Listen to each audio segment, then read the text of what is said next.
l'ensemble des réformes que nous avons engagées aujourd'hui, comme je disais tantôt, rien n'aurait été possible si le droit de grève avait été encore d'actualité. Mais cela, en aucun cas, n'a réduit la qualité du dialogue social au sein du ministère de la Santé. Vous savez, peut-être que vous le savez déjà, je suis un ancien syndicaliste, donc je connais le milieu. Et je me fais toujours dire aux syndicalistes, lorsque je les ai en face, je dis, mais mon langage n'a jamais changé quand j'étais avec vous. Mon langage n'a pas changé, pas d'accord à ce que je dis aujourd'hui. C'est des réalités qui sont là.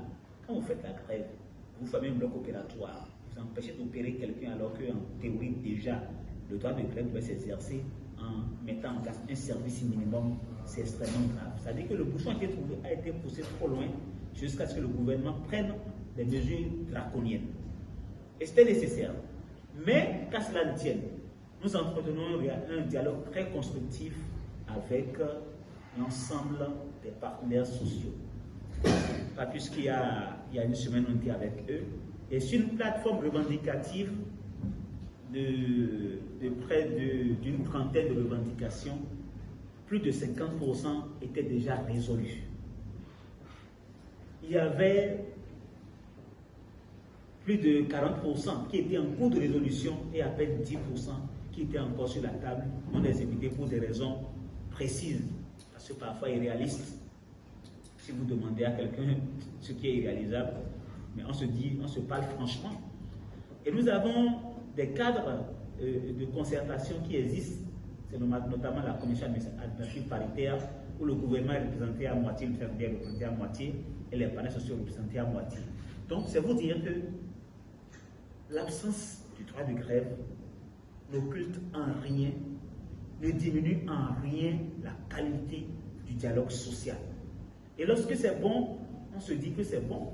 Lorsque ce n'est pas bon, on se dit également que ce n'est pas bon. Je prends l'exemple simple, la dernière fois, on était avec eux, on discutait justement de la mise en œuvre de l'assurance maladie obligatoire. Je n'ai pas abordé ce sujet tout à l'heure parce que j'attendais la suite par rapport au financement de la santé.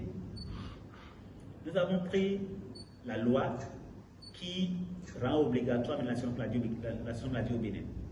Et nous avons pris un décret d'application. Dans ce décret d'application, il est prévu que chaque,